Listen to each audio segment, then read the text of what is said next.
Pero no es alcanzar más.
Ya está, profesora, ahí ya. Listo.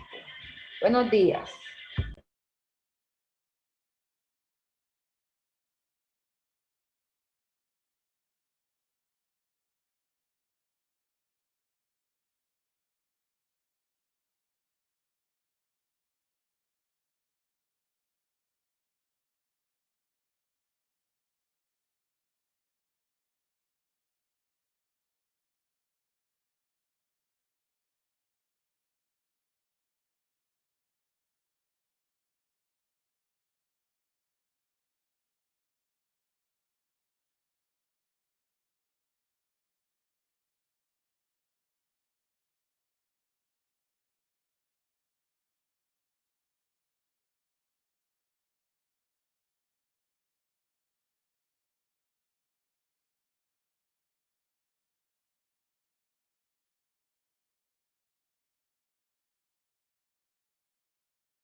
Muy buenos días a todos. Buenos días. Buenos días, profe. Buenos días, profe. ¿Cómo vamos? ¿Bien o no? Encendamos ahí las camaritas ahí como para verle la cara, rostro, cara o fachada, como dice un amigo mío. Buen día, profe. ¿Cómo van las cosas? ¿Han mejorado o han empeorado? Mejorado cada día más. Eso está muy bien allí. Me gusta a mí la gente positiva. Oiga, que pues, me falta un poco de gente aquí. Bueno, llamemos lista aquí a toda la carrera porque nos fuimos a trabajar hoy por producir de una vez. Profe, Señora, Melissa Mosquera no puede asistir porque tuvo una calamidad. No sé si ella le escribió. espérate un momentico que es que esta vaina no me... ¿Cómo me dices? Melissa Mosquera no puede asistir a clase porque tuvo una calamidad. Ok, llama. ¿Vale? Yo la tengo en cuenta que criticar. Bueno, Profe, entonces... sí. que Jason David no puede asistir porque tiene mucho frío en las manos. Dígale que tome una guapanerita. ¿Sí o no?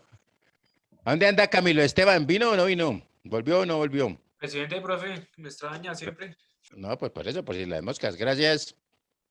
Seguimos con Angie Geraldine. Señor. Buenos días, es milagroso escucharla. Es milagro de siempre, profe. Bueno. Daniela Cano.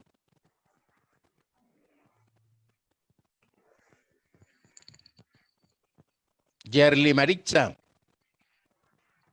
Presente. Gracias. Cuando fue su última cita de control. Luis David Flores. Presente. Yes. Lady Alejandra Insignares. Presente, profe. Gracias. Laura Daniela Marín. Presente, profe. Gracias. Jason David. Llámale las manos. Presente, señor. Gracias. André y Alexandra. Presente, profe. Gracias. Britney Geraldine. Presente, profe. Gracias. Luisa Fernanda. Presente. Gracias. Profe, qué pena es que yo acabo de entrar, entonces no sé si ya me llamó. Vamos, hasta ahora estoy aquí con esta batalla. No os preocupéis. Ahora que se me perdió la vez. Pero si ya te llamé, ya no te vuelvo y te llamo. Listo, no problema. ¿Cómo se llama tu nombre? Laura Daniela Chantes. No, no soy yo, profe. Yo es Daniela Cano y ya la llamaste. ¿Tú eres Daniela Cano? Sí, señor. Y ya estamos listos. Ya, Gracias. listo, ya. Ahora sí, Laura Daniela Sánchez. Presente, profe. Gracias. Y tenemos aquí Eric Johan Vanegas. Presente, profe. Gracias. Muy bien, entonces miremos aquí con estos señoritos. Angie Brigitte. Presente, profe. Gracias. Vamos aquí con estas señoritas premier.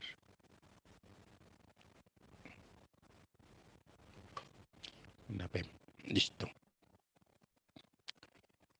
Sandra Liliana Murcia. Presente, profe. Oye, se me la gracia escucharte. El de siempre, profe, con actitud. Eso, con actitud positiva. Johan Jair.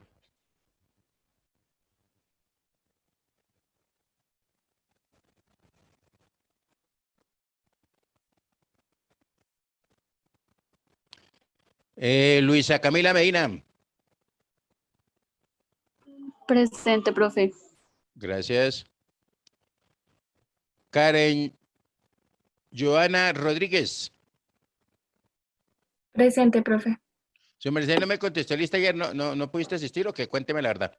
No, Una es vez. que entré como 10 minutos tarde, entonces, pues, no. O sea, cuando ya había entrado, ya había llamado lista. Ah, pero no se te olvide que me acuerdas, porque si no ahí se va con esa falla Ok, derecho, profe. ¿listo? Pilas ahí, Bueno. pilas ahí. Bueno, sí, señor. Bueno, Brando Snyder, Presente, profe. gracias. Y tenemos por aquí a Karina Paola, Presente, profe. gracias. Y aquí me faltaría Johan Jair,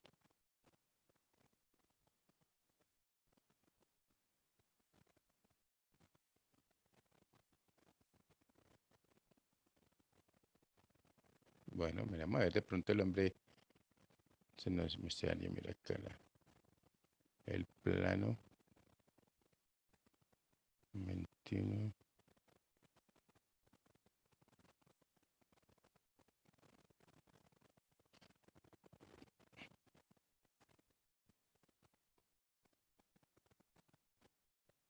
Está la belleza, está durmiendo. Hola, don Johan Jair, muy buenos días.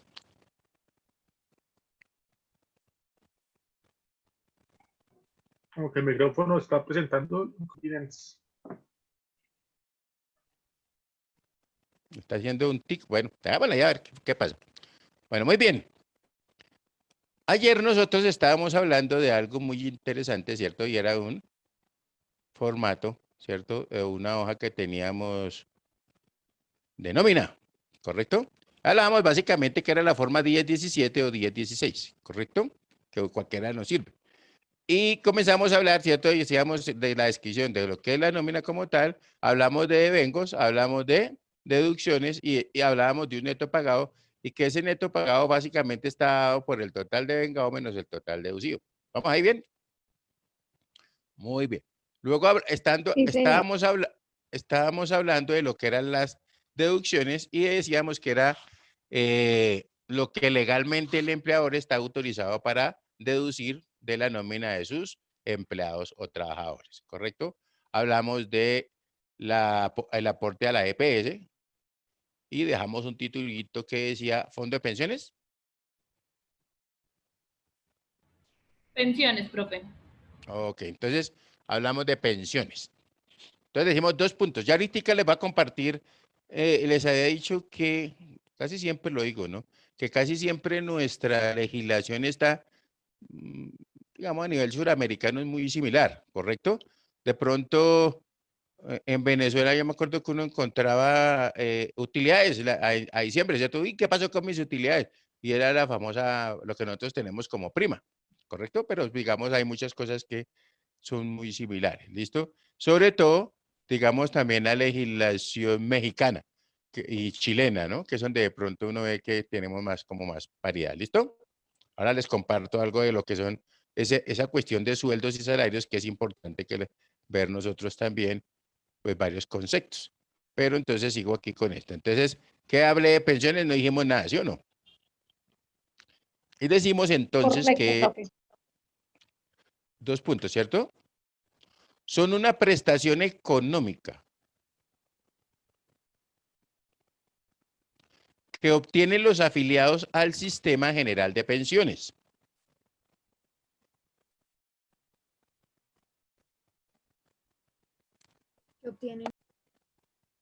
Que obtienen los afiliados al Sistema General de Pensiones.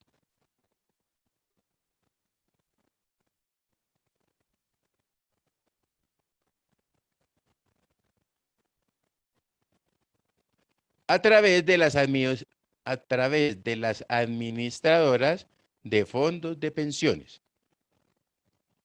Y entre paréntesis podemos colocarle AFP. Hagan todo eso en mayúsculas, ¿cierto? Para que ya, si nos aparece más adelante una AFP, ya sabemos que es una administradora de fondos de pensiones. ¿Listo? Y o a Colpensiones, ¿cierto? Creo que hoy en día estas confesiones están como cada día más complicado meterse en ese cuento, ¿no? ¿Ya qué, profe?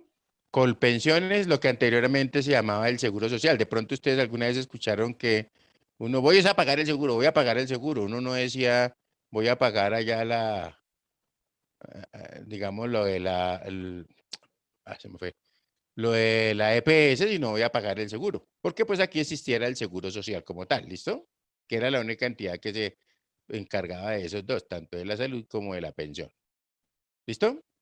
Muy bien. Entonces decimos punto aparte, base de cotización, 2 puntos. Lo mismo que veníamos trabajando con la EPS, ¿cierto? El total de vengado, base de cotización, 2 puntos, el total de vengado sin incluir el auxilio de transporte.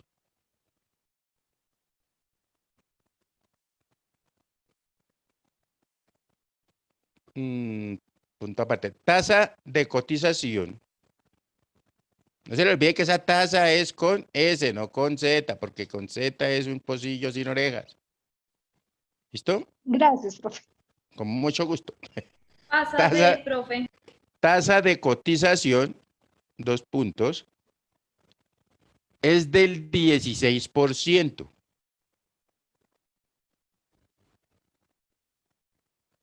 Punto aparte. El empleador aporta el 12%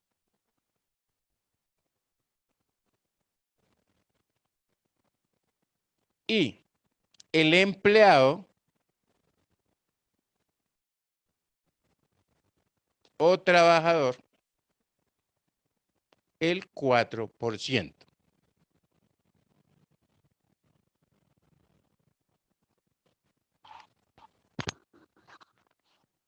¿Listo? O sea, estamos hablando que básicamente, digamos, el empleado, pues estaría aportando un 8% en las dos, ¿cierto? Pero aparece otra que se llama vamos, punto aparte, Fondo de Solidaridad Pensional.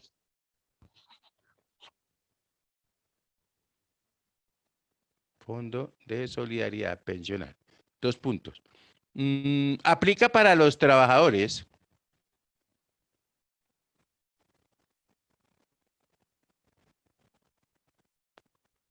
que devenguen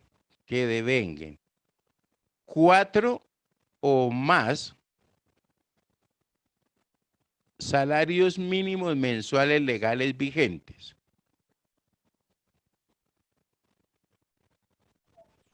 Que devenguen 4. 4 o más salarios mínimos mensuales legales vigentes.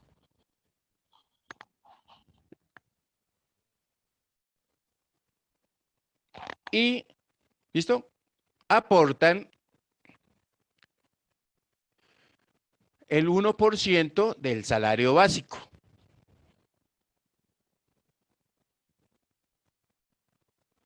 ¿Listo? Entonces ya saben, el que le paguen más de 4 salarios mínimos mensuales legales vigentes hacia arriba, ¿cierto? Tendrá que un descuento del 1% para el Fondo de Solidaridad Pensional. En muchas empresas uno ve que le dicen, digamos, a esas personas aparece el 4% de EPS, ¿cierto? O de Seguridad Social, y aparece el 5% de pensión. Pero es que un puntico se da para el Fondo de Solidaridad Pensional. ¿Listo? ¿Estamos claros ahí?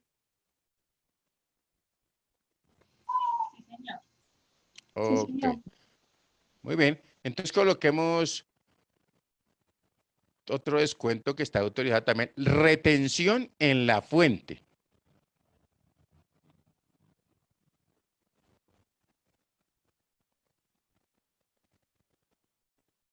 Y decimos 2 puntos.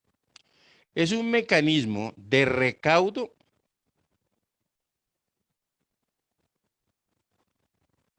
anticipado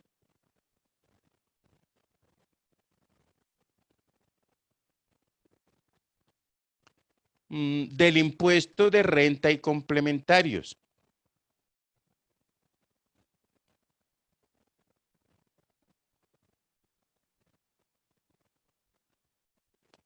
¿Listo? Muy bien, punto seguido. En el caso particular de los empleados o trabajadores no declarantes, De los empleados.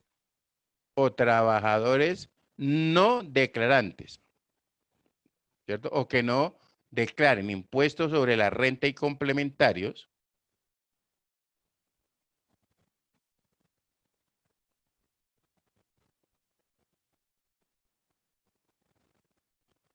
coma, que por el monto de sus ingresos laborales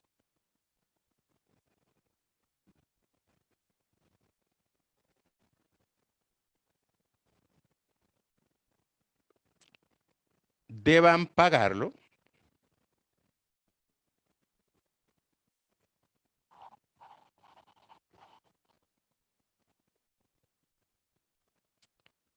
coma, la retención en la fuente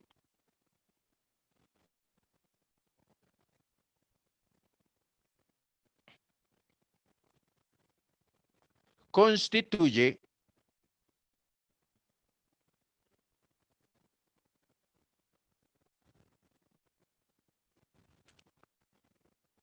la retención en la fuente constituye el valor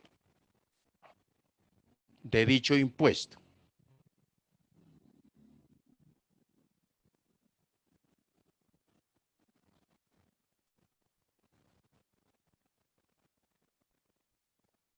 ¿Listo?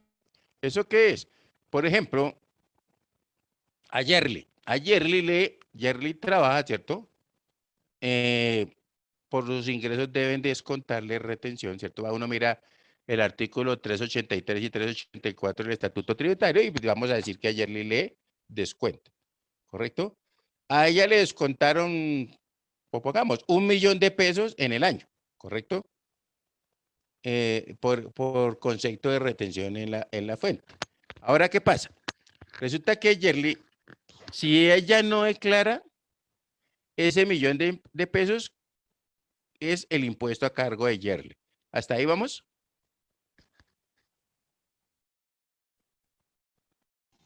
O sea, profe, sí. No, profe.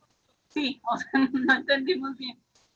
Bueno, Profe, o sea, póngame no, cuidado, otra forma. póngame cuidado. Yo quedé perdido. A Yerli le descuentan, le hacen retención en la fuente de la empresa donde trabaja. En el año le descontaron 1.000.000 de pesos. ¿Listo? Yerli no declara, no es responsable, ¿cierto? O no debe declarar renta. Entonces, ese 1.000.000 de pesos se vuelve como si fuera el impuesto que debe pagar Yerli. ¿Por qué? Ya le digo, por el hecho de estar en Colombia. ¿Listo? O sea, profe, digamos, ejemplo, o sea este 1.000.000 de pesos que usted dice, digamos, Yerli tiene un contrato, ¿por qué? No importa el contrato, si es por No prestación de importa, servicio. no importa, yo estoy hablando de la retención como tal, Por porque eso, o sea, recuerden digamos, que, pero déjeme hablar porque esta vieja, bendito sea mi Dios. Recuerda, Sandra, que hay varios conceptos de retención por honorarios, servicios laborales. Entonces, por eso yo me estoy refiriendo al artículo 383 y 384, que son básicamente los ingresos laborales. Puede ser por servicios el 384 o el 383 como empleado, como tal. ¿Listo? ya. ¿Estamos ahí? Entonces, Yerli, o puede que también le descuenten por honorarios, no importa, vamos a decir que Yerli entonces no tiene un contrato laboral, sino tiene un contrato por honorarios, le descontaron 1.000.000 de pesos, ¿cierto? En los servicios que prestó. ¿Listo? En el año 2019, por decir algo. Ella por el monto de sus ingresos, ¿cierto? Y de su patrimonio, no está obligada a declarar.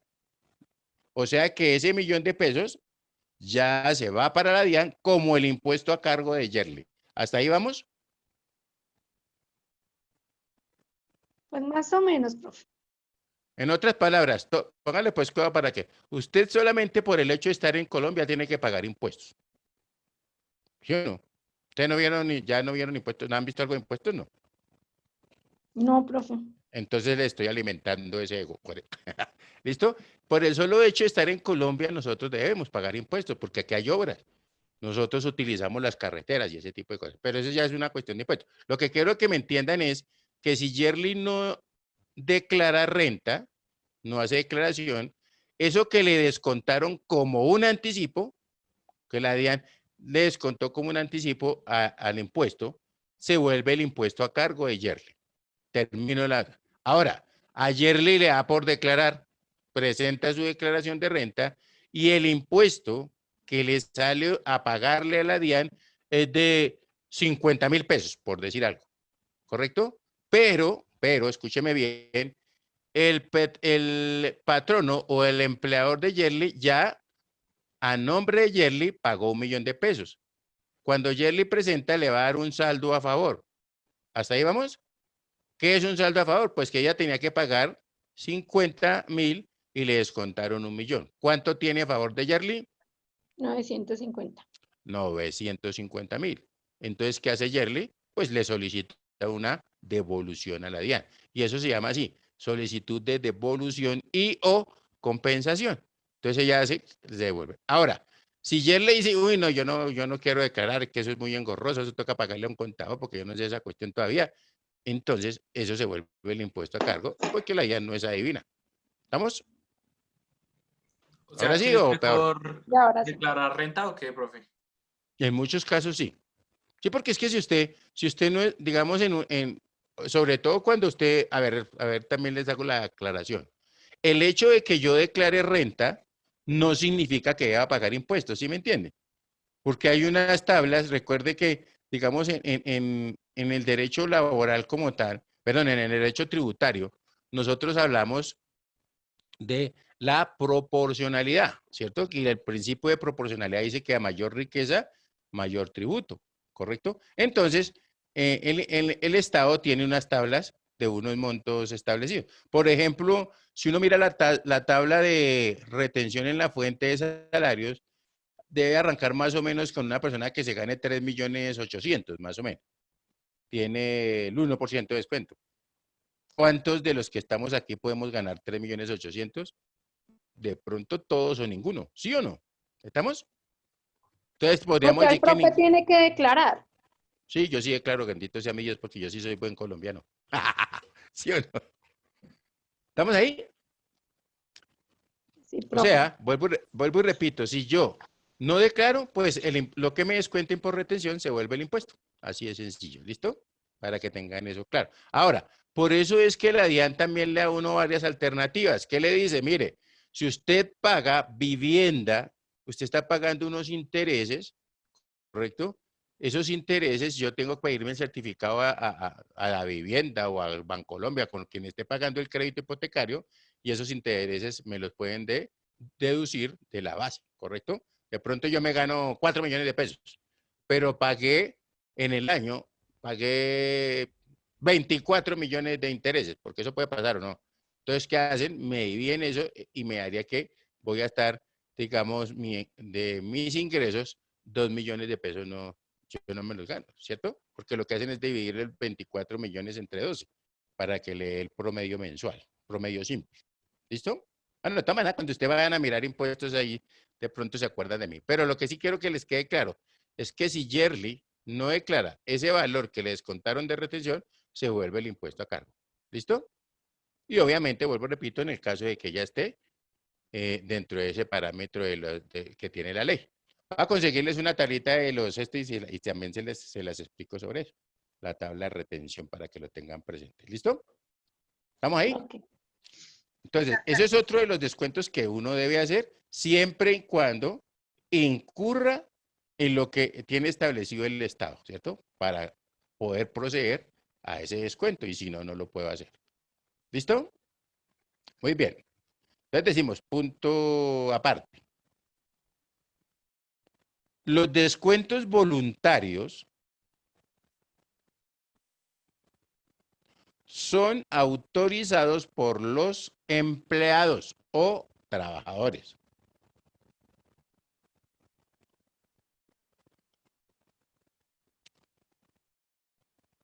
Coma, por conceptos tales como Los trabajadores.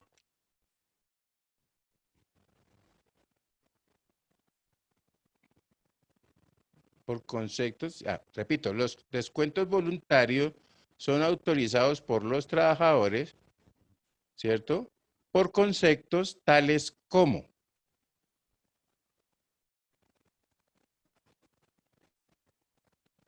préstamos de la empresa, coma,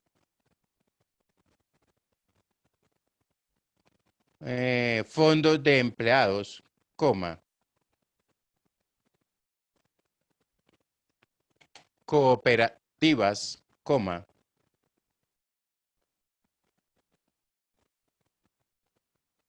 préstamos bancarios por libranza, coma,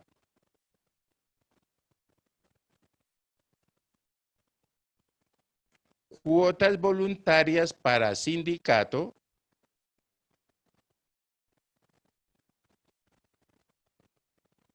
coma, entre otros. ¿Listo? Entonces, pero yo tengo que autorizar. De pronto a veces llegan a las empresas como una carta, ¿cierto? O una orden más bien, orden de embargo. ¿Listo? ¿Por qué la orden de embargo? Por alimentos. De las que yo he visto más en las empresas, ¿no? Una orden de embargo es por alimentos, entonces ya obviamente uno tiene que proceder ¿a qué? A descontarle a la belleza. ¿Listo? Pero él tiene que estar enterado de eso. ¿Estamos? Sí, señor. Ok. Ahora nos vamos a la siguiente columna que sigue, ¿cierto? Es la de neto pagado y firma del trabajador. Coloquémosla ahí. Neto pagado y firma del trabajador.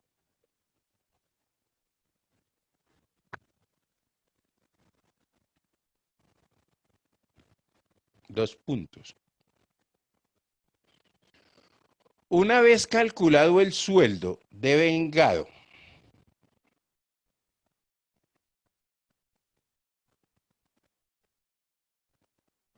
y las deducciones, coma,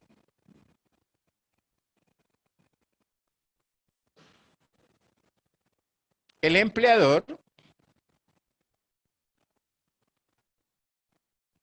debe pagar la nómina mensual a sus, perdón, la nómina del periodo, el empleador debe pagar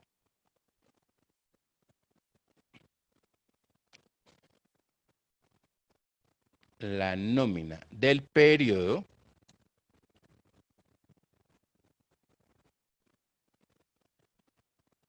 a sus trabajadores.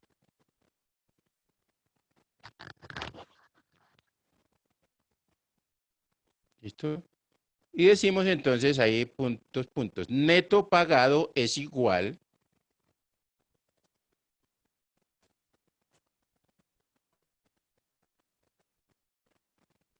al total de vengado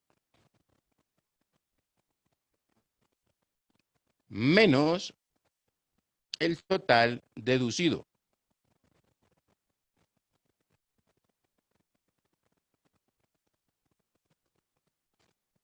¿Listo?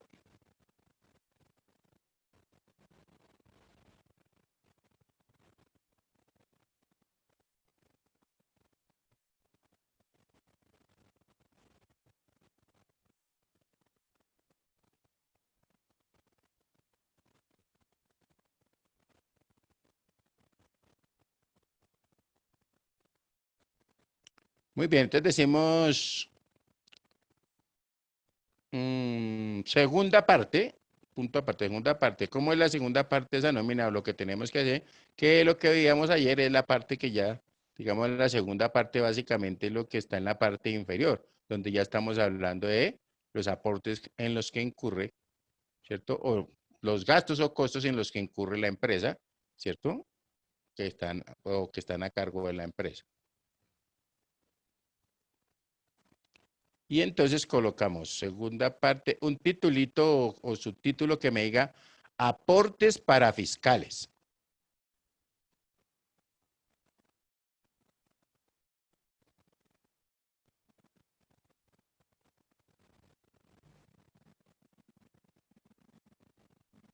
Listo, profe. ¿Listo? Y decimos que dos puntos. Sí, de una vez. Todo empleador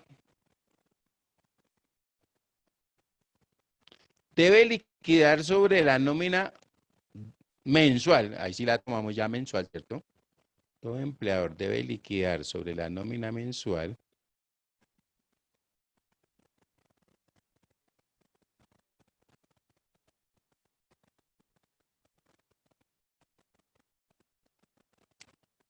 Los aportes para fiscales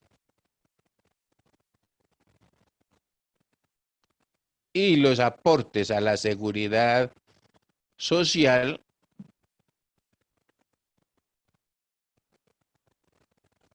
descritos a continuación. 2 puntos.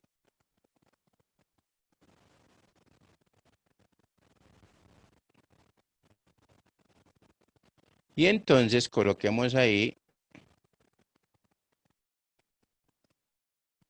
2 puntos. A puede ser salud. Y entre paréntesis colocamos EPS.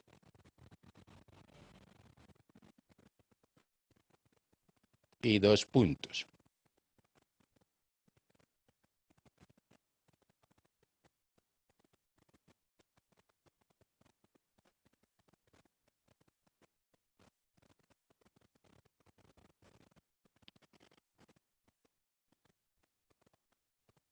¿Están viendo mi pantalla? Sí, señor. Sí, señor. ¿Qué dice por acá? Seminario en sueldos y salarios Ok, 1 para de 3. 1 de 3. Vamos a arrancar con este seminario, a ver. ¿Vale? Entonces, ya dejamos el titulito ahí, póngame mucha atención. Este seminario también nos ayuda a comprender muchas cosas, ¿listo?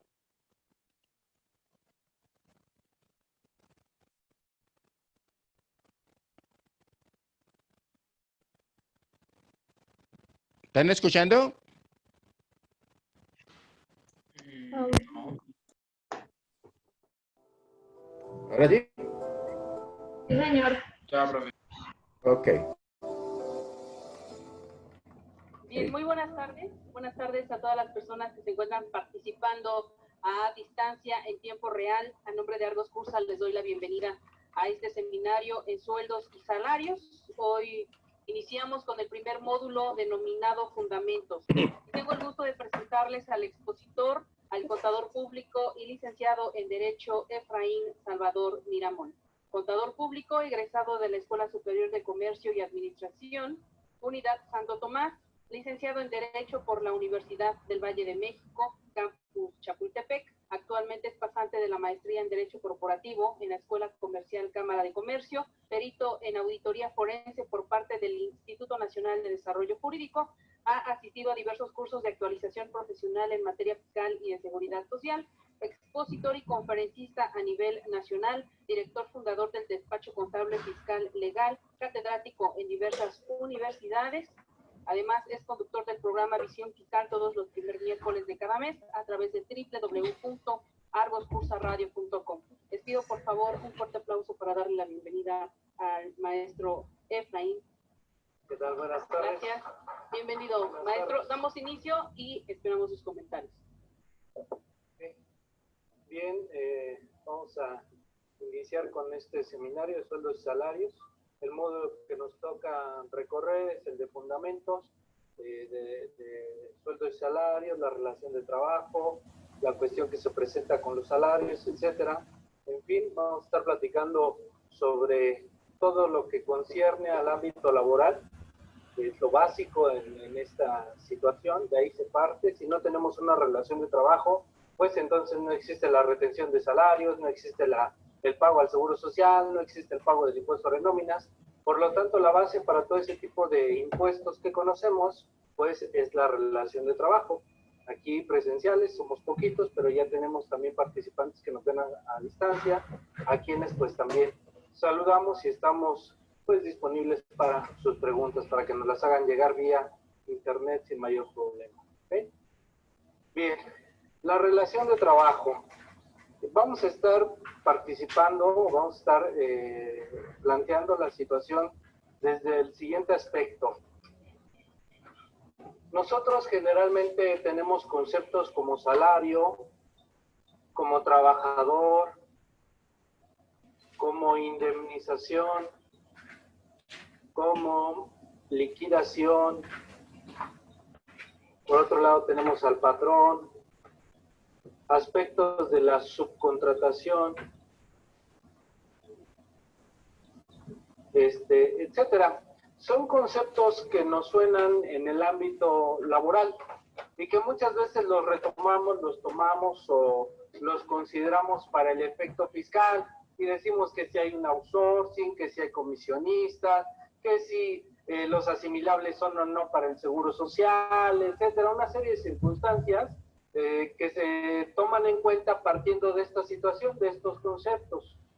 Y muchas veces la situación es que esos conceptos no los tenemos claro en el ámbito laboral y por lo tanto para reflejarlos en la cuestión fiscal, pues resulta un poco confuso en algunas ocasiones.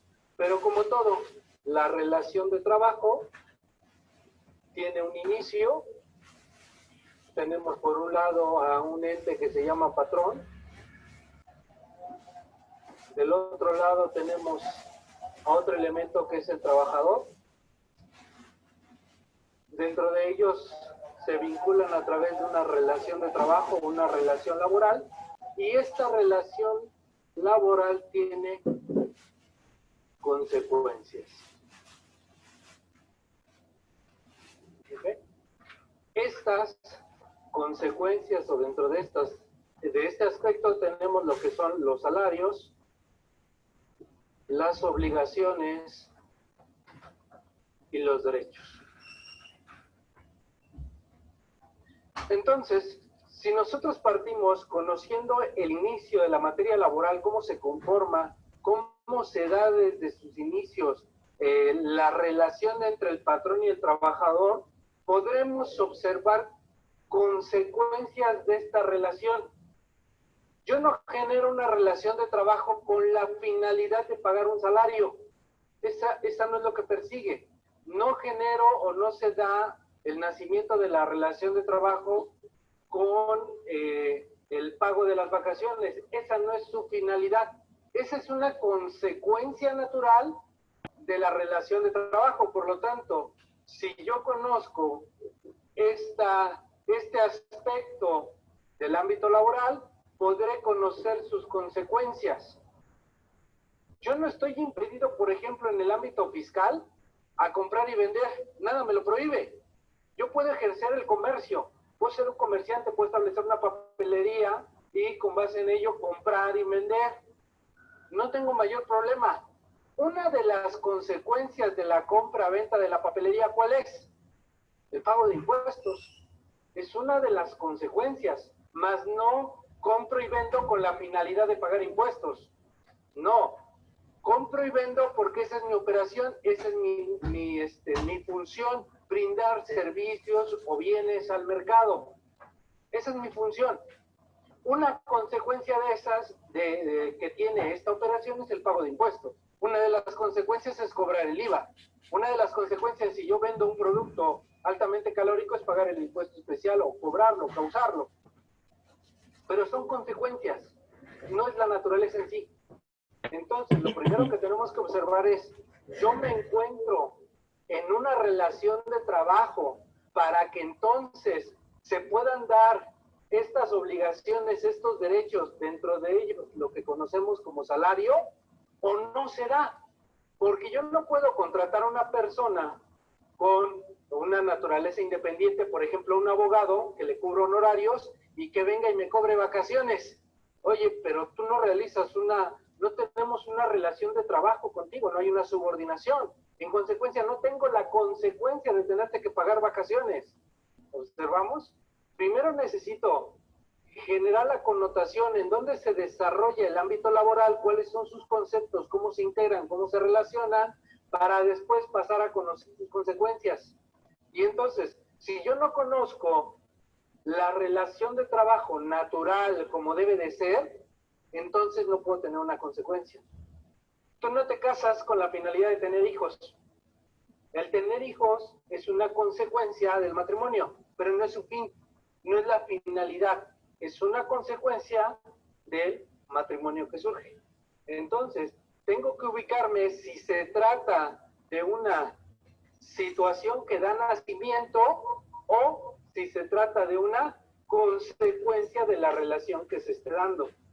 Yo tengo la obligación de capacitar a mis trabajadores.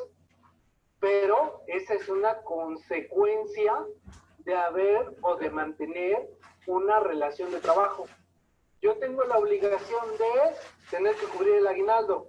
Sí, pero es que previo a ello tengo que una relación de trabajo. Entonces, si se manifiesta la relación de trabajo, deberá haber consecuencias. Una de las consecuencias de esta situación del ámbito laboral es el pago del seguro social. Es una consecuencia natural que cuando yo contrato a una persona y está bajo mi subordinación, tiene que estar inscrita al seguro social. Es una consecuencia natural. No hay forma de evitarlo, por decirlo así. Es una consecuencia que va ligada a la propia relación de trabajo. Entonces, son ejemplos a través de los cuales nos podemos observar que si yo conozco los fundamentos, la situación que se esté presentando con los empresarios, con las operaciones que ellos realizan, podré saber si me encuentro en una relación de trabajo y cuáles van a ser las consecuencias de esa situación. Porque si no se da la relación de trabajo, entonces yo no tengo obligación de pagar salario. Si no se da la relación de trabajo, yo no tengo que inscribirlo al Seguro Social. Un ejemplo muy común que se da en el aspecto fiscal son los asimilables a salarios. Una persona que es socia de una sociedad civil, se le tiene que hacer una retención aplicando la mecánica como si fuese salarios. Pero eso no la convierte a esta persona en un trabajador solamente porque le aplique la mecánica. Sigue siendo socio, su naturaleza sigue siendo en función de la participación que tiene en la sociedad, pero no acarrea las consecuencias de salarios. Por lo tanto, aunque se presente el Instituto Mexicano del Seguro Social y señale que hay pagos a personas que se denominan asimilables a salarios, entre comillas, no significa que sea su consecuencia el inscribirlo al Seguro Social. Primero debiera de acreditarse que hay una relación de trabajo para que entonces, como consecuencia de ella, se tengan que inscribir al Seguro Social. Entonces, por ello la importancia de esta explicación para conocer desde dónde partimos, desde esta situación, para que poco a poco vayamos dentro del tema, dentro del desarrollo, observando las consecuencias que se tienen por esta relación de trabajo. Si tú y yo formalizamos un contrato de compraventa mercantil o de comisión mercantil o un contrato de prestación de servicios, es que yo voy a comisionar o yo te voy a prestar el servicio. Eso es la esencia. La consecuencia del incumplimiento del contrato pudiese traer una penalidad, pero no estoy pactando contigo por la penalidad, es una consecuencia en el incumplimiento del contrato. Entonces, reitero esta situación para saber ubicarnos si estamos en este aspecto, que es lo que le da nacimiento a las relaciones de trabajo y a la esencia de lo que vamos a estar estudiando, o bien es una consecuencia de esta situación, ¿ok? Entonces, un poco de ello para saber y ubicarnos cómo va a estar el desarrollo del tema, ¿ok? En este sentido, pues el artículo primero constitucional establece que queda prohibida la discriminación motivada por origen étnico, nacional, de género, de edad, las discapacidades, cualquier condición social o cualquier otra situación que atente contra la dignidad humana. La discriminación está prohibida en México. Por otro lado, también está prohibido ¿qué? La esclavitud. La esclavitud, ¿qué significa? Estar sometido a la subordinación de alguien, estar bajo las órdenes de alguien, pero sin la retribución, sin el pago del salario. Acaban de pasar las vacaciones y toda la época de Semana Santa. Y todos felices, contentos cuando llegó Pascua.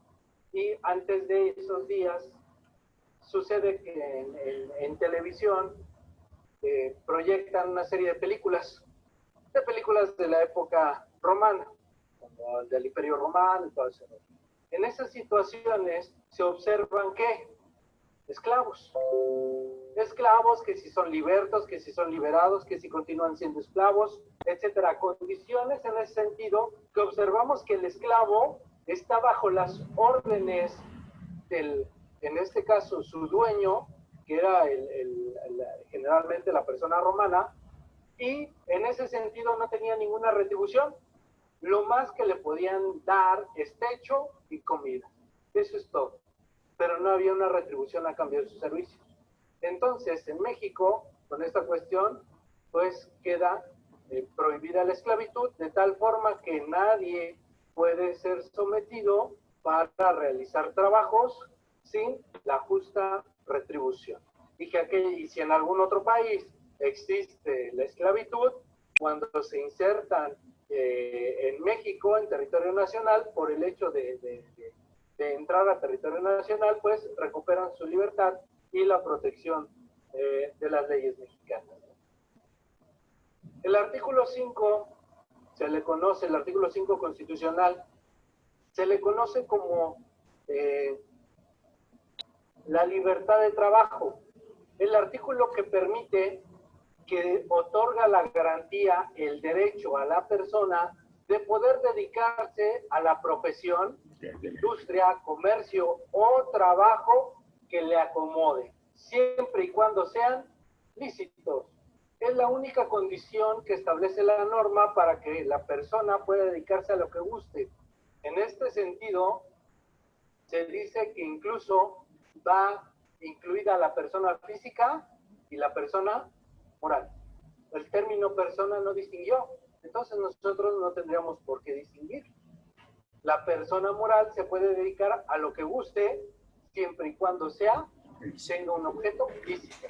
La persona física también. Entonces, oye, y en el ámbito laboral, ¿qué sucede? Bueno, si una persona forma parte de una banda de delincuentes y hay alguien que tiene que seguir órdenes, pues no está protegido por el ámbito laboral, a pesar de que tenga que seguir órdenes y se le pague, entre comillas, algo, una retribución por esas órdenes que lleva a cabo, tú te quedas a cuidarlo, tú te quedas a alimentar a lo mejor a la persona en el delito de secuestro, por ejemplo. Se está llevando a cabo una orden, está a disposición de alguien, se configura probablemente una subordinación y una relación de trabajo. Sin embargo, el hecho que se está realizando, la actividad que se realiza, no es una actividad lícita, sino al contrario, es un delito. En consecuencia, no están protegidos por las normas, ¿ok? El ejercicio de la libertad solo podrá darse por determinación judicial, etcétera, cuando se ataquen a los derechos de tercero por resolución gubernativa. Nadie puede ser privado del producto de su trabajo, sino por resolución judicial. Si tú y yo pactamos una retribución, en el ámbito civil o del contrato de prestación de servicios, se le conoce como honorario. Tú y yo pactamos un honorario, pues no se me puede privar de ese producto de mi trabajo, el honorario. Si tú y yo tenemos una relación de trabajo, no se me puede privar del concepto denominado salario, sino por una resolución de carácter judicial. Por eso las empresas o los patrones no pueden descontar de manera arbitraria conceptos a el salario. Tan es así que cuando se tiene que descontar, por lo que suponemos una pensión alimenticia, debe de haber de por medio una determinación del juez que ordena al patrón a que descuente, a que retenga, a que sea privado del producto del trabajo, del salario para este trabajador, parte de ese concepto por una resolución judicial, en este caso dictada por un juzgador en materia de pensión alimenticia. ¿Okay? Entonces ahí observamos esa situación. Nadie puede ser obligado a prestar trabajos personales sin la justa retribución y sin su pleno consentimiento, salvo el trabajo impuesto como pena por la autoridad judicial. Entonces, estos son conceptos genéricos que se observan en la materia laboral. 1, yo no puedo privarte de el producto de tu trabajo. 2, yo no puedo discriminarte. 3, puedes dedicarte a la profesión, al trabajo, al comercio que mejor te acomode. Entonces, son principios básicos que van a regir esta relación de trabajo para mantener, ¿qué? El equilibrio. Ahorita vamos a ver de qué tipo de equilibrio estamos hablando. ¿Ok? El contrato de trabajo, ya hablando del ámbito laboral, señala el artículo 5 constitucional, solo obligará a prestar el servicio convenido por el tiempo que fije la ley, sin poder exceder de 1 año en perjuicio del trabajador. Con base en este artículo 5 constitucional, se establece o se podría señalar que tú estás obligado como trabajador a prestar el servicio por lo menos en 12 meses. Pero ¿qué pasa si te quieres ir antes? No hay problema, tampoco te puedo obligar a que te quedes. Nadie puede ser obligado a quedarse. Si te quieres ir, te puedes ir, ni siquiera en una relación amorosa estás obligado a quedarte. Te quieres ir, vete, no pasa nada. Claro, va a haber responsabilidades, va a haber consecuencias, pago de una pensión alimenticia, la manutención, etcétera. Pero al final no estás obligado a tener que quedarte. En la relación de trabajo tampoco. Si te quieres ir, pues no, te tendrás que ir. Pero la norma aparentemente señala que no puede exceder de 1 año en perjuicio del trabajador.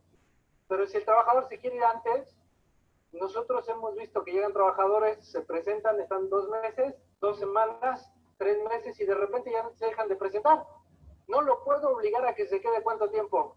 12 meses. Sin embargo, ahí está establecido por parte de la Constitución. La falta del cumplimiento de dicho contrato por lo que respecta al trabajador solo lo obligará a a la correspondiente responsabilidad civil. Ok, ¿qué significa? Si yo me comprometí contigo que iba a estar por lo menos 1 año trabajando, entonces cuando yo me voy, le causo un impacto al patrón en la situación económica tal vez o en sus expectativas. En consecuencia, yo como trabajador tengo una responsabilidad civil, es decir, tal vez reparar daños y perjuicios que le haya causado al patrón. La pregunta es, ¿qué patrón tendrá la disposición de demandar a su trabajador por responsabilidad civil? Va a ser muy difícil, es complicado, no es sencillo que un patrón demande al trabajador por responsabilidad civil, ni siquiera en el ámbito laboral, es responsabilidad civil. Entonces, la situación del patrón, pues tampoco es fácil. En ese sentido, será sumamente extraño que veamos la demanda de un patrón hacia un trabajador por una responsabilidad civil, porque el trabajador no haya cumplido el plazo de quedarse, ¿cuánto tiempo? 12 meses. ¿Ok? Por favor, micrófono. Y cuando, por ejemplo, el contrato es de 1 año y no se renueva, ¿sigues teniendo las mismas prestaciones? Ahorita vamos a entrar un poquito más adelante a las formas de contratación y cuáles son los efectos, uno, de no formular un contrato nuevo o de formularlo en su caso, cuáles son las consecuencias de esa situación. Un poquito más adelante vamos a entrar a esa parte. ¿Ok? El artículo 123, hablábamos del artículo primero. El artículo 5 es lo que se conocía como una garantía individual, es para las personas y que actualmente tiene la connotación de un derecho humano a partir de la reforma constitucional. Es un derecho humano, es un derecho de la persona. El artículo 123 constitucional se conocía como un derecho social. ¿Por qué del derecho social? Porque va a proteger no solamente a una persona, sino más bien a un grupo, a un sector de la población. En este caso pretende regular la relación o la protección de los trabajadores. Entonces, en ese sentido se encuentra el artículo 123, en el cual se establece que el Congreso de la Unión, sin contravenir a las bases siguientes, deberá expedir leyes de trabajo. Esta Ley Federal del Trabajo que ustedes tienen, o que se conoce, Tiene una antigüedad, pues ya, de algunos años, 1970. ¿Qué es esa ley federal del trabajo? De 1970 a la fecha, realmente ha tenido dos modificaciones sustanciales, esenciales. Ha tenido algunas otras reformas, pero han sido mínimas. Pero hay dos reformas sustanciales, una que fue en 1981, 1980, que se refirió al ámbito procesal, es decir, a las demandas, a las contestaciones, a todo el proceso laboral, al litigio laboral, por decirlo así. Y la otra gran reforma fue la que se dio en 2012, cuando surge la forma de contratación nueva, las jornadas mínimas y algunos otros cambios respecto del ámbito laboral ya esencial. Entonces, las cuales vamos a estar tocando también. Esas son las dos grandes reformas que ha tenido la ley. Antes de esta ley de 1970 existía la anterior, que si no me equivoco fue de 1931, es decir, que en el ámbito social o en el ámbito jurídico solo hemos tenido dos leyes federales del trabajo. En cambio, si te pregunto cuántas leyes del impuesto sobre la renta hemos tenido, pues vas, oye, ya se cambió en tal fecha, en tal fecha, en tal fecha, la más reciente, ¿no? 2013. Se publica la reforma que entra en vigor a partir del 2014. Entonces, la ley de renta vemos que se ha estado reformando continuamente y se abroga una y surge una nueva, ¿no? En materia de la ley federal del trabajo, realmente hemos tenido dos leyes federales. Antes de estas leyes federales que existían, imagínate una ley por cada entidad federativa, de tal forma que podrían haber, que existían 32 leyes que regulaban la materia laboral en cada entidad. Por lo tanto, se determinó, en lugar de que cada estado regule el ámbito de trabajo, mejor sea el Congreso de la Unión quien determine cómo se va a relacionar y a regular esta situación de las relaciones de trabajo. ¿Ok? Entonces, el apartado A es al que nosotros vamos enfocados y que se da la relación entre los obreros, jornaleros, empleados domésticos, artesanos y de una manera general todo contrato de trabajo, es decir, los que centralizamos como de la iniciativa privada. ¿Por qué? Porque los del apartado B se refieren a trabajadores que tienen una relación con el Estado. Entonces, nosotros vamos a referirnos al 123, que es una norma social que pretende equilibrar la situación entre el patrón y el trabajador que comparten los medios de producción. Si recuerdan las pláticas de economía o de macroeconomía, microeconomía, los factores de producción, tierra, trabajo y capital, en sí el patrón, ¿cuántos tiene? Tierra y capital. Y el trabajador solo tiene su trabajo. A fin de tratar de equilibrar esa situación, es que surge la Ley Federal del Trabajo buscando que el trabajador no se encuentre desamparado al, por la parte del patrón, contar con la tierra y sobre todo con el capital. ¿Ok? ¿Qué es este 123 constitucional? Va a marcar principios generales en materia laboral. Son principios generales. El principio se encuentra en el marco constitucional, pero su desarrollo, el desarrollo lo encontramos en la Ley Federal del Trabajo.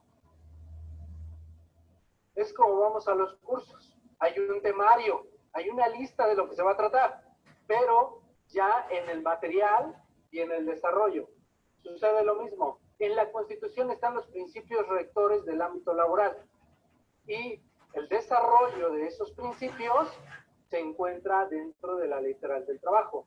Ejemplo, la fracción primera, la duración máxima de la jornada de trabajo, ¿de cuánto es? 8 horas. La jornada máxima será de 8 horas. No señala si es la diurna, o si es la nocturna, o si es la mixta. Pero la siguiente fracción sí nos señala que la jornada máxima de trabajo nocturno será de 7 horas. Ah, entonces hay una jornada nocturna de 7 horas. Por lo tanto, la máxima de 8 horas no es para la nocturna. A contrario sensu, es para la jornada diurna. Oye, ¿y la mixta en dónde se encuentra? regulada en la Ley Federal del Trabajo. No lo estableció aquí la norma, pero sí desarrolla la cuestión de las jornadas, en la cual establece la jornada máxima nocturna 7 horas, la jornada máxima diurna 8 horas, la jornada mixta 7 horas y media, siempre y cuando la jornada nocturna no supere más de 3 horas y media. Entonces, por lo tanto, necesito conocer, por un lado, la jornada nocturna y por otro, la jornada diurna. Si un trabajador comienza su labor, llega a la empresa a las 6 de la mañana, ¿es jornada nocturna o jornada diurna? ¿Qué supondríamos? ¿Jornada nocturna o jornada diurna? Pues probablemente sea la diurna, es ya a las 6 de la mañana. ¿Y qué pasa si el trabajador entra a las 5 de la tarde y se va a las 8 de la noche? ¿Sería nocturna o sería diurna? Digamos, mixta, porque parece que entra a las 5 de la tarde cuando todavía está el sol y se va, bueno, ya con el cambio de horario sigue siendo clarito, ¿no? Pero a las 7 de la noche parecería que ya es tarde. Entonces, por lo tanto, hay una mezcla entre la diurna y la nocturna y dices, sería mixta. Por eso la norma laboral estableció, para la jornada diurna debe de comprender entre las 6 de la mañana y las 8 de la noche. Entre las 6 horas y las 20 horas, ese lapso que se dé en la jornada de trabajo será diurna. Y la que se da después de las 20 horas y antes de las 6 de la mañana, en ese lapso se considera nocturna. Por lo tanto, si entra a las 5 de la tarde y se va a las 7, a las 8 de la noche, no tengo problema, está en una jornada diurna. No es nocturna, es diurna. ¿Por qué? Porque está dentro del lapso de las 6 de la mañana y las 8 de la noche. Si llega a las 4 de la mañana y se va a las 7, entonces, a pesar de que sean 3 horas, vamos a ver un poquito más adelante lo que son las jornadas reducidas, pero ahí sí ya estamos hablando de una jornada mixta, porque empieza en una jornada nocturna, pero termina en una jornada diurna. Entonces, por lo tanto, tengo que observar los horarios para poder determinar si mi trabajador está en una jornada diurna o bien en una jornada nocturna. ¿Ok? O en una jornada mixta, que entonces puedo decir, ya sé, si está entre las 8 de la noche y las 6 de la mañana es nocturna. De las 6 de la mañana a las 8 de la noche es diurna. Entre esas dos, entonces será mixta. Y tendré que cuidar que las 3 horas y media de la jornada nocturna no la superen más de esa cifra. Porque si no, entonces se considera una jornada nocturna. Queda prohibida la utilización del trabajo de los menores de 14 años. Yo no puedo contratar a trabajadores de 14 años. Quedan fuera. ¿Ok? Por cada 6 días de trabajo se tiene uno de descanso. Es el principio constitucional. Por cada 6 días de trabajo, tú tienes derecho a uno de descanso. ¿Acaso la Constitución señaló que el descanso tiene que ser en día domingo? ¿La Constitución no lo señaló? La Constitución, oye, yo cumplo con el ámbito constitucional si tú trabajas los 6 días y descansas el miércoles. ¿Estoy cumpliendo con el ámbito constitucional? No señaló que tendría que ser en domingo. ¿Qué norma señala el domingo? Cuando la Ley Federal del Trabajo trata de desarrollar o desarrolla más bien ese principio, entonces es donde establece. Se preferirá que el descanso, se buscará que el descanso de los trabajadores sea en día domingo. Pero no lo establece la Constitución, lo establece el ámbito de la Ley Federal del Trabajo, y es lo que vamos a estar desarrollando. Primero el principio general y luego cómo se desarrolla ya en el ámbito de la Ley Federal del Trabajo ese principio. ¿Ok? Las mujeres durante el embarazo no realizarán trabajos que exijan un esfuerzo considerable y signifiquen un peligro para la salud en relación con la gestación. Gozarán forzosamente de un descanso de 6 semanas anteriores a la fecha fijada aproximada para el parto y 6 semanas posteriores al mismo. ¿Cuántos días tiene una semana? 7. 6 semanas por 7 días de cada una de ellas, ¿cuánto equivale? 42 días. Por eso de ahí los 42 días antes y los 42 días después, buscando cumplir con el marco constitucional. ¿Ok? Los salarios mínimos que deberán disfrutar los trabajadores serán generales o profesionales, por eso tenemos dos catálogos. El catálogo mínimo profesional por área geográfica o el salario mínimo profesional dependiendo de la actividad que desarrolle el trabajador. Si es zapatero, costurero, secretario, etcétera, existen salarios mínimos profesionales. ¿Ok? Señala la norma, para trabajo igual deberá corresponder salario igual, para evitar que la discriminación. El salario no se fija por la persona que va a utilizar el puesto. El salario se fija por las actividades que se tienen que desarrollar en el puesto. ¿Qué actividad va a ser? 1, 2, 3, 4, 5 actividades. Por estas 5 actividades te pago 10,000 pesos. Con eso rompemos con la, más bien, con eso garantizamos la no discriminación. Sea hombre o sea mujer, va a ganar siempre la misma cantidad porque no es en función de la persona que viene a ocupar el puesto, sino de las funciones que desempeña el puesto. Y en ese sentido se establecen los parámetros o tabuladores de los salarios. ¿Ok? El salario mínimo quedará exceptuado de embargo, compensación o descuento. La fracción novena nos establece el pago de la PTU. La fracción décima, que esto es muy peleado con la parte de la ley de renta, señala, el salario deberá pagarse precisamente en moneda de curso legal, no siendo permitido efectivo con mercancías, ni con vales, fichas o cualquier otro signo representativo con el que se pretenda sustituir a la moneda. De ahí la cuestión de que en la Constitución se establece que se tiene que pagar en moneda del curso legal y de ahí se toma que se tiene que pagar en efectivo. Por lo tanto, se incumplía con la norma cuando en la ley del impuesto sobre la renta me obligaba a tener que pagar el salario vía transferencia electrónica de fondos. Y entonces dijo, oye, si constitucionalmente se tiene que pagar con moneda del curso legal, fue un tema de mucho debate en el 2014 sobre cómo se tendría que pagar el salario, tan es así que llevó a la autoridad a tener que emitir una regla miscelánea en la cual se permitiera la deducción de salarios aun cuando se pagaran en efectivo. Entonces, ¿hasta dónde llegó esa discusión? Porque la razón o el argumento proviene desde el ámbito constitucional, principios generales de la relación de trabajo.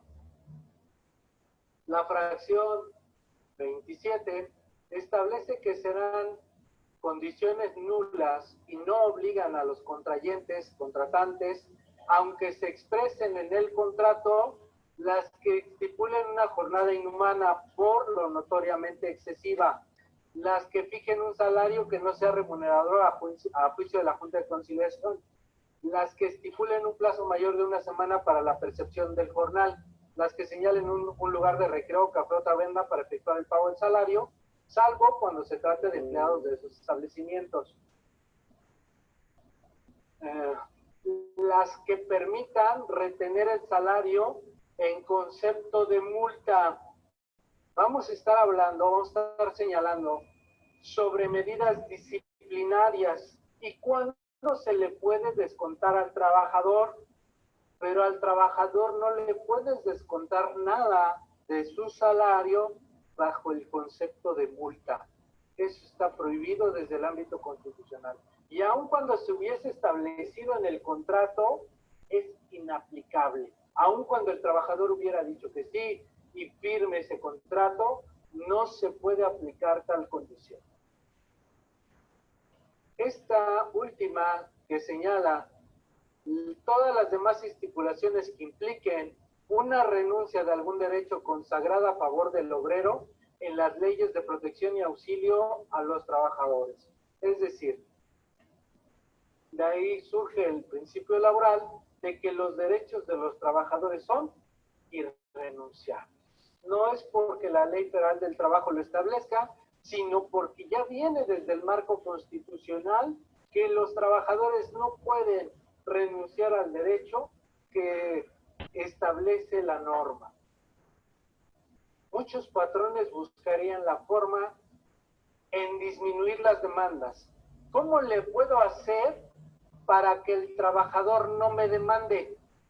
Va a ser imposible lograr una fórmula, porque la demanda del trabajador es ¿qué? Un derecho que él puede ejercer. Y por lo tanto, aunque tú estipules, prométeme y perjúrame que nunca me vas a demandar, entonces se tendrá por no puesta. En ese sentido, yo no puedo señalar, trabajador, fírmame que no me vas a demandar. Si lo llega a firmar, se tiene por no puesta, porque es un derecho del trabajador. Yo no puedo eliminar el derecho del trabajador de demandar al patrón. Lo que sí puedo hacer es generar controles con el patrón para poder afrontar esas posibles demandas y tener mejores expectativas de éxito y de protección del cumplimiento de la norma laboral. La creencia muchas veces es que la Ley Federal del Trabajo siempre está a favor de los trabajadores porque siempre ganan. Esa es una creencia total. Con cualquier empresario que pudiese sentarte, te va a señalar, es que no hago contratos porque ¿para qué? ¿Para qué llevo controles? ¿Para qué llevo esto? ¿Para qué cumplo? Si al final, cuando un trabajador te demandan, siempre le dan la razón a ellos. Pero cuando ya participas de situaciones de litigio, observas que precisamente se resuelven en muchas ocasiones a favor de los trabajadores, es por la falta del cumplimiento del patrón de sus obligaciones en la situación laboral. Porque si el patrón cumpliese con las obligaciones que se encuentran enmarcadas en la ley federal, no tendría uno por qué indemnizar o negociar unas cantidades superiores a las que legalmente le corresponden al trabajador. Entonces, pero muchas veces se deriva de esa situación. ¿Okay? La Ley Federal del Trabajo, como lo señalábamos, es la disposición reglamentaria del artículo 123 constitucional y es el marco regulatorio del derecho del trabajo. Conjunto de normas, es el derecho del trabajo, conjunto de normas, reglas y principios que regulan las relaciones entre trabajadores y patrones y de ambos con el Estado, tanto en su aspecto individual como colectivo, a efecto de la protección y equilibrio entre los factores de la producción, lo que habíamos visto. ¿Okay?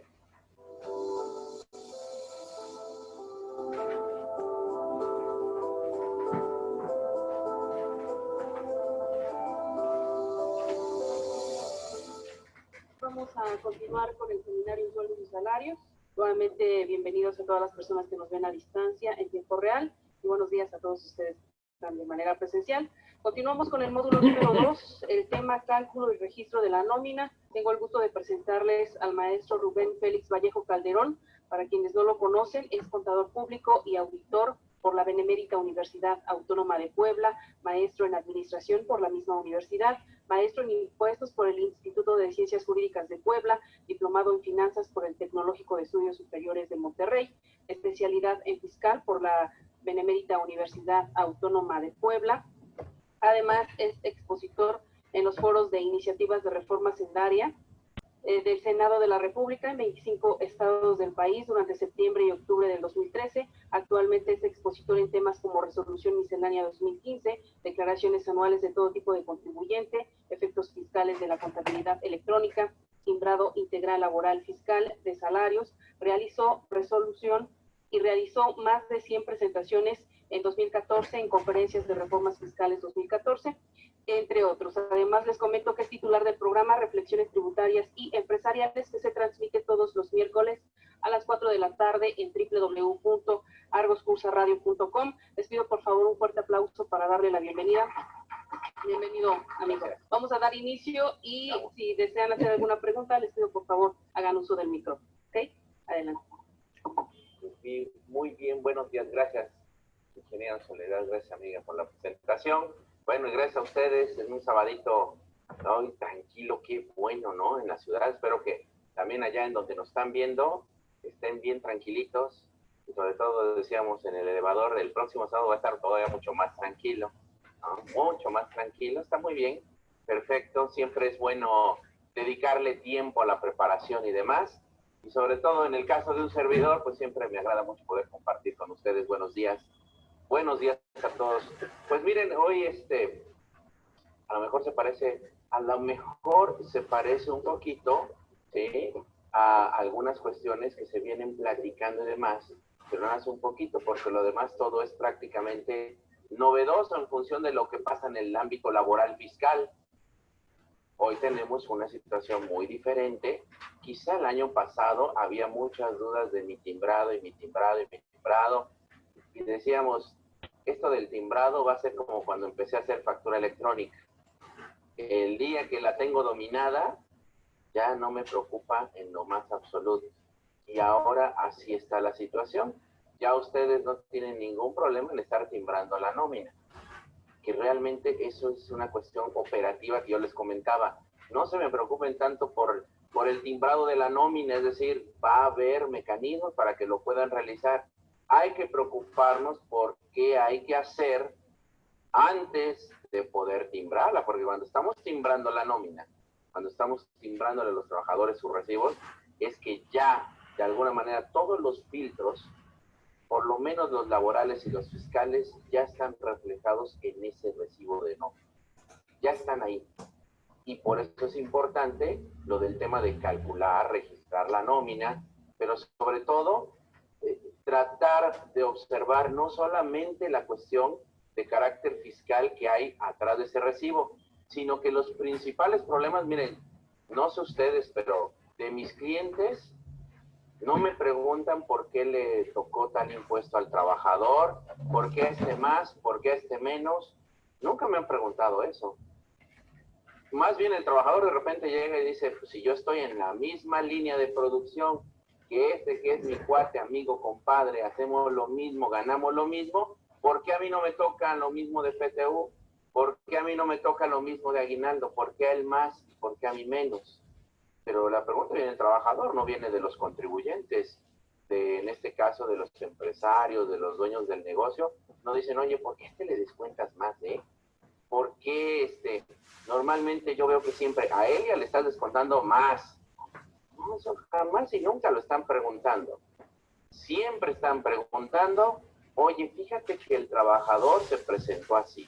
Oye, fíjate que faltó. Oye, fíjate que normalmente llega tarde. Oye, fíjate que dice que estuvo enfermo y la verdad no estuvo enfermo, no presentó incapacidad. Oye, fíjate que dice que quiere que le preste dinero. Oye, fíjate, todo eso marca finalmente lo que va a ser la nómina.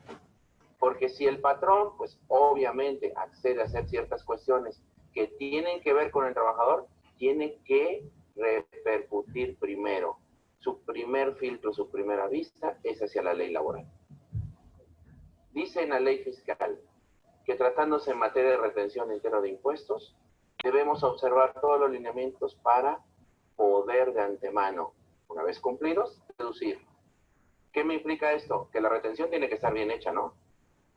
Y entonces, ¿de dónde nace el que yo le tenga que retener? Ah, sí, de la ley fiscal, pero ¿sobre qué le tengo que retener? Ah, sobre unos conceptos grabados. ¿Y esos conceptos grabados dónde nacieron? Nacieron cuando empezó la relación laboral. Entonces, tenemos que amalgamar las dos. Tenemos que decir, ok, no están separados.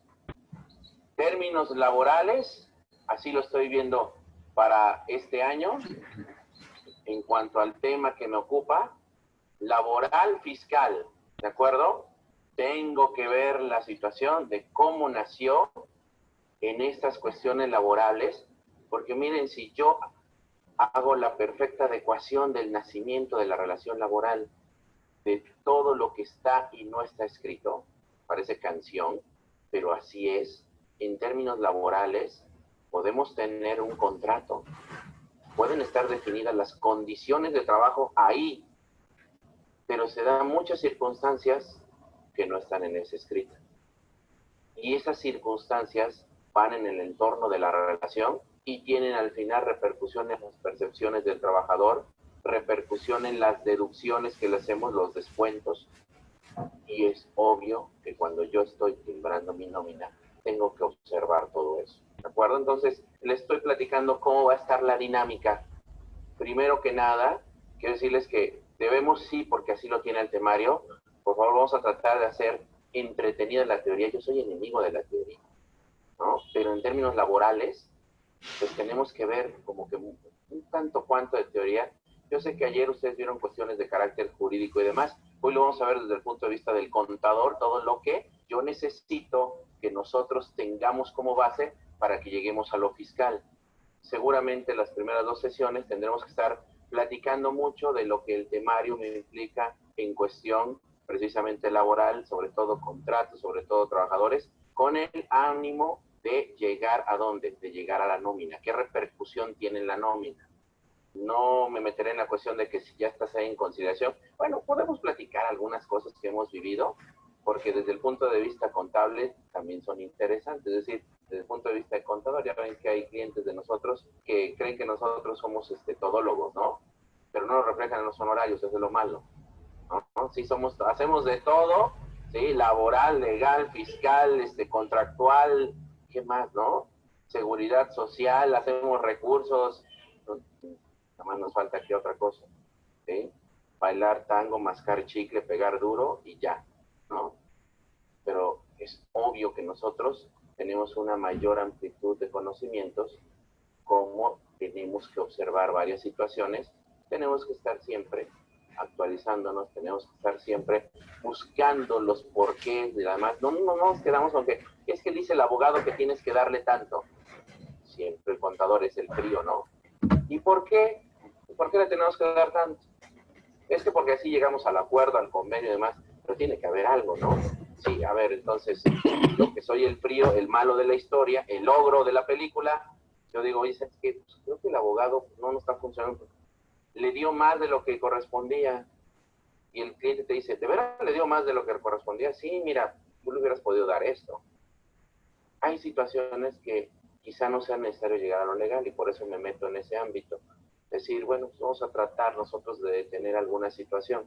Que siempre cuando tenemos arriba de 50 trabajadores, tenemos 100 trabajadores, lo recomendable es que tengamos un bufete jurídico donde se le pague una iguala, y si en un mes hay algo, pues que lo resuelva. Si en un mes no hay nada, pues ahí está su iguala, ¿no? Pero es precisamente para cuestiones un poquito ya más delicadas. Recuerden que nosotros hacemos todo lo necesario. Imagínense, no les quiero decir lo que me dijeron en la última junta de conciliación arbitraje todavía, ¿no? Porque sería así como que en un carácter de desánimo total. Bueno, sí se los voy a decir, ¿no? Sí, pero con el ánimo de que ustedes vean qué sucede ya en otra instancia, que es obvio, siempre he dicho, es el templo de los trabajadores. Defiende al trabajador a ultranza prácticamente, ¿no? Todo lo que yo hago, ¿sí? Dice esa junta de conciliación que no sirve de nada. ¿Por qué no sirve de nada? Dice, sí, porque todo lo que tú haces es interno. Todo es interno. ¿Quieres que tenga validez? Ven acá y hazlo acá. Digo, oye, ¿sabes qué? Pues yo, hasta donde yo sabía, lo único que tenía que hacer acá en la junta era cuando pues, ya nos decíamos adiós el trabajador y yo, y con eso tú dabas fe de que estaban de acuerdo los dos, y a partir de ahí no había ninguna reserva por parte de ninguno de los dos con respecto a que posteriormente hagamos algo. Eso sí, pero me estás diciendo que, o sea, prácticamente, oye, contrato 100 trabajadores, tengo que venir aquí a firmar para que tú sepas que ya los contraté. Se me hace ridículo. Se me hace totalmente ridículo. Pues ese tipo de situaciones las vamos a encontrar. ¿Qué significa? ¿Por qué se los platiqué? Porque yo sé que a lo mejor en algún punto nos pueden decir, no, pues es que todo esto fue privado. Sí, pero nos están hablando del carácter que tuvo en la relación con el trabajador. Pero créanme que todo lo que vamos a hacer, todos esos soportes nos van a funcionar, nos van a servir como una medida de prueba. Siempre en conciliación, el que tiene la carga de la prueba es el patrón. cualquier trabajador puede llegar a decir, yo trabajé con Félix 10 años. Y su dicho, basta. Y entonces llega Félix y Félix dice, no, ¿sabes qué? Ni lo conozco. Pruébalo. O sea, yo lo tengo que probar. Él no tiene que probar que trabajó 10 años conmigo. Yo tengo que probar que él no trabajó conmigo. ¿Se dan cuenta de las circunstancias? Entonces, por eso los documentos que nosotros vamos a generar en el entorno de la nómina sí van a ser muy importantes. Muchas cuestiones las hacemos no por escrito, las hacemos de carácter verbal. Vamos a ver el impacto que tiene hacer todo eso de carácter verbal. Creo que vamos a cambiar toda esa adecuación. Vamos a respaldar bien todos nuestros recibos de nómina con todo lo que vamos a platicar en esos términos laborales y fiscales. ¿Ok? Entonces, acuérdense, nuestro último punto es, ahí ya está mi recibo, prácticamente. Pero ese recibo nosotros vamos a pasar por las prestaciones, ¿sí? Las que están en Ley Federal del Trabajo, las que no están en Ley Federal del Trabajo, por esos cálculos que cada una de ellas tiene, vamos a pasar por los filtros de los deducibles, vamos a pasar por el filtro de los requisitos, pero vamos a soportarlo con la cuestión laboral. ¿Okay? Esa es la dinámica en esto. Bueno, nos dice ahí, nómina. ¿Seguimos haciendo nómina? Sí, ¿verdad? Seguimos haciendo nómina. La nómina existe, nada más que para efectos fiscales, ¿qué pasó con la nómina?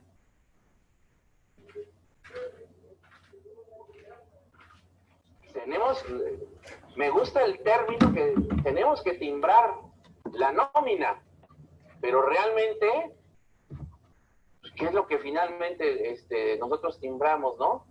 A ver, número de empleado. Fíjense que esto sí va a ser, no es nada de, ¿cómo dicen ahí en términos doctrinarios? ¿Sí? Porque es en términos doctrinarios, cuando hablas de mucha teoría, dicen, no es paja, ¿eh? O sea, de que estemos ahí haciendo alusión a conceptos que realmente pues ni al caso. Sí necesitamos tener número de empleado.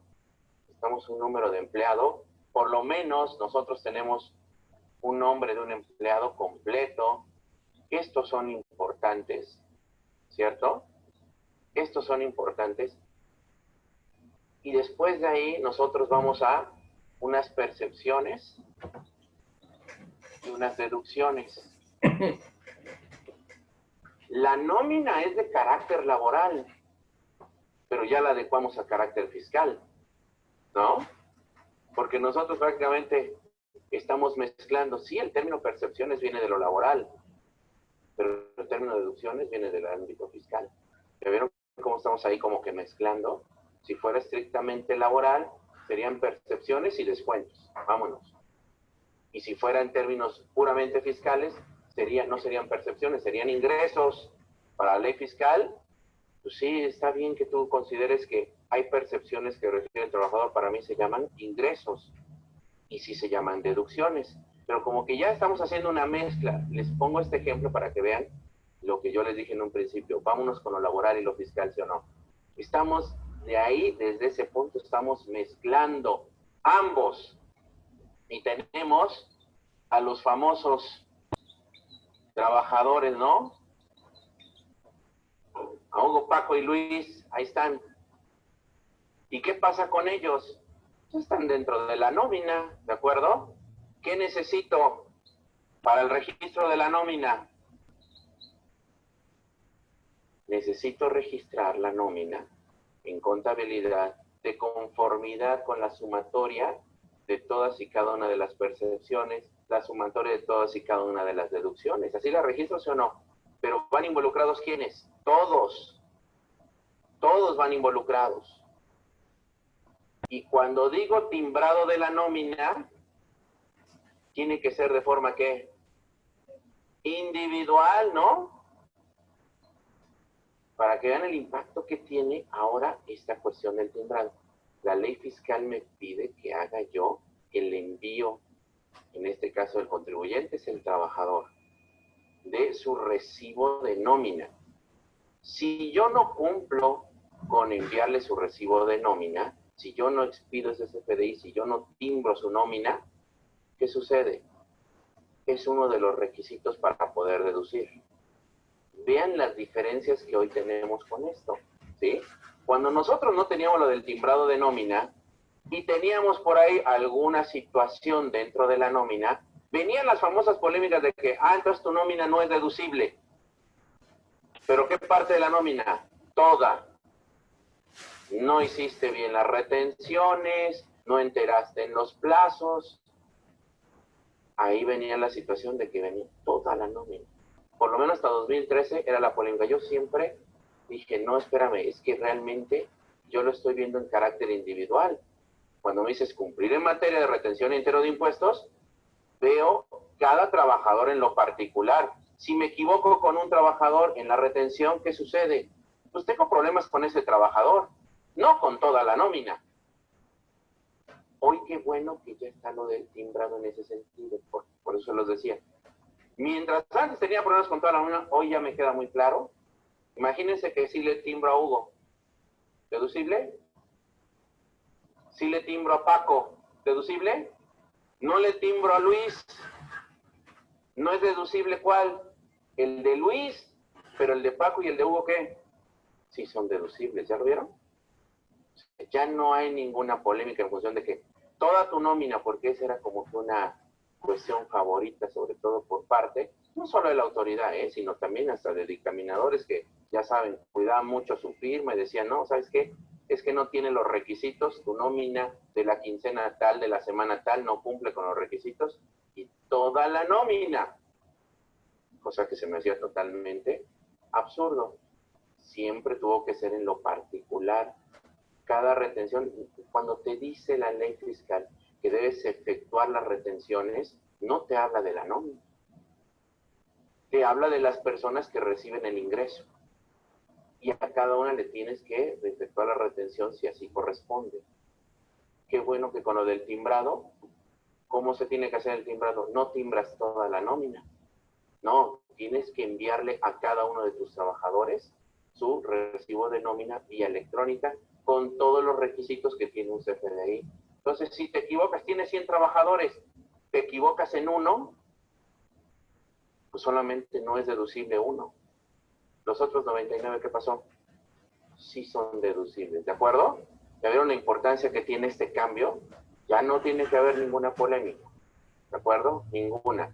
Seguimos todavía por ahí teniendo, ya lo platicaba en su momento, seguimos teniendo todavía ahí la situación de que, es que si no presentas la informativa, bueno, ya platicaremos qué pasa con lo de la informativa, cómo tenemos que hacerle, pero así está. Esta es, en principio, lo que tenemos que entender como nómina. Ya se quedó como un documento solamente que me sirve para registrar contablemente, ¿de acuerdo? Lo registro contablemente. Bien es cierto que uno de los requisitos dice, deben estar debidamente registrados en contabilidad, ¿cierto? ¿Cuál es el problema si yo me equivoqué con algún trabajador en la retención? ¿Cuál es el problema si no timbré alguno? Yo contablemente registré la nómina, pero ahora sí puedes quitar las partes en donde no cumplí con requisitos para que no fuese deducible. Yo sí registré todo. Porque contablemente, ¿qué es? Contablemente debe de observar para su registro algún requisito fiscal. Díganme ustedes. Cuando yo veo así la nómina y dije, ya no timbré Luis, y estos son mis totales de la nómina, ¿qué debo registrar en contabilidad? ¿Quito a Luis? ¿Verdad que no? Por eso digo, sí está debidamente registrado en contabilidad, porque dentro de ese registro está Hugo y Paco. ¿Sí? Luis no le timbré, está bien, de acuerdo. Pero ¿qué crees? Mi contabilidad es financiera. Y ese dinero sí se lo pagué a Luis. Y ese dinero sí lo incurrí, por lo tanto va a mis resultados. Entonces sí hice, de acuerdo, el tratamiento contable correspondiente. Ya después de eso vendría el aspecto, les decía yo, fiscal, ¿no? Entonces, eso es lo que prueba. ¿Seguimos haciendo nóminas? Seguimos haciendo nóminas. ¿Seguimos registrando nóminas? Sí. Ya para los requisitos fiscales lo vemos en el plano individual. Sí me sirve este documento, ya sea semanal, ya sea quincenal, ya sea mensual, para que yo lo lleve precisamente a mis resultados. Dice ahí que aparece el detalle del salario, aquí, y las prestaciones que recibe, todas las percepciones junto con las deducciones que se le practican a dichos salarios. Y ahí señala, bien sea por descuentos obligatorios marcados por la legislación vigente. ¿A qué legislación se está refiriendo? ¿La ley fiscal me dice que tengo que hacerle descuentos a los trabajadores? Sí, siempre y cuando exista retención, es decir, lo que generó dé lugar a una retención de impuestos sobre la renta, sí. Pero otro tipo de descuentos no los maneja la ley del impuesto sobre la renta. Esos otros descuentos, ¿dónde están marcados? En la Ley Federal del Trabajo. Y tenemos que observar hasta qué punto podemos ejercer esos descuentos, porque nos podríamos meter en problemas, ya que si ustedes le quitan al trabajador algo que no corresponde, involucran las normas protectoras del salario. Y ya saben que cualquier situación así de carácter sensible hace que tengamos problemas con ese trabajador. ¿Ok? Bueno, muy bien. Entonces, eso es lo que vamos a ver. Ahora sí, aquí está lo de los recibos de la nómina. ¿Cuál es la dinámica que vamos a ver en su momento con los recibos de la nómina?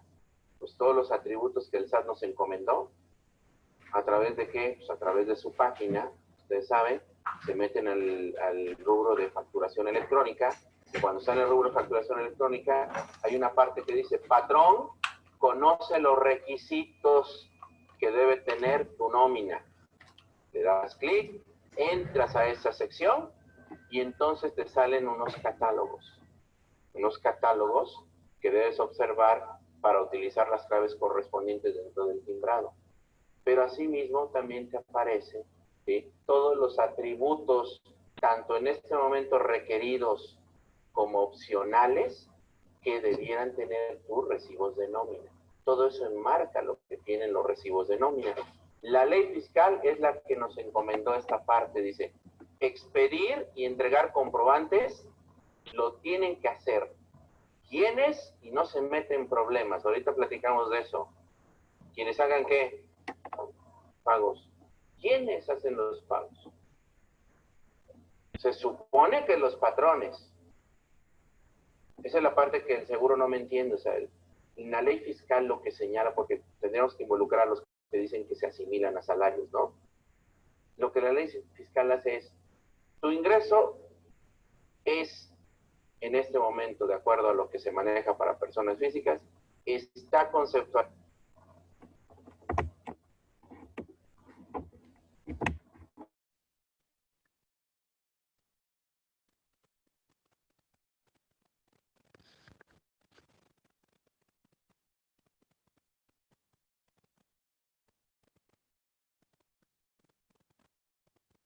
Hola.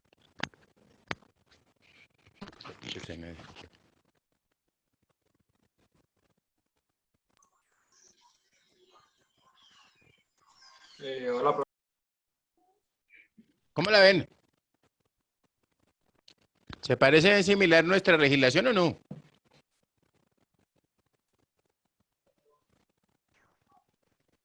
Sí, señor.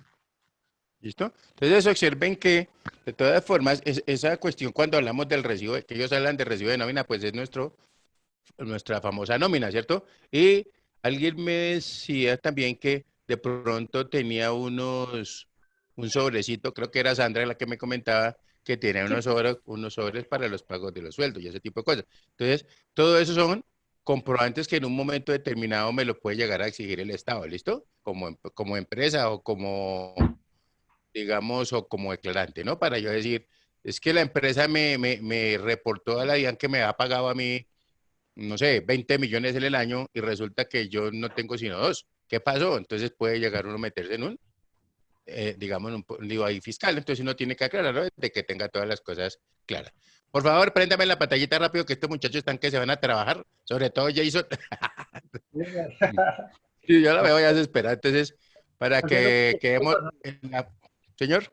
Está haciendo mucho frío para salir ahorita. Ah, sí. Para que quedemos todos en la foto, entonces me interesaba que miráramos esos criterios de la nómina y de dónde surgen todas esas obligaciones que tenemos también para con el Estado. ¿Listo?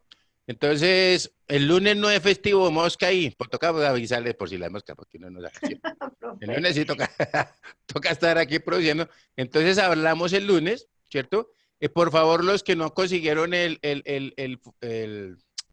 formulario, entonces para que el formato para que lo impriman o alguna cosa, para que comencemos, el lunes ya comenzamos a diseñarlo. Vamos hablando, todo lo que hemos hablado ya tenemos hasta lo que es el neto pagado, vamos a hacerlo, y obviamente los participantes vamos a hacer cada uno de nosotros, ¿cierto? Ahí tenemos a Camilo, tenemos a Johan, tenemos a Angie, etcétera, etcétera, para que leemos como una. ¿Listo? ¿Estamos ahí? Bueno, es que Dios me los bendiga. Un excelente fin de semana y que pues descansen. ¿Qué más? Gracias. Bueno, profe, gracias. Dios les bendiga. Con mucho gusto. Gracias, Suerte. profe, chao. Con mucho gusto. Chao. Dios me los bendiga.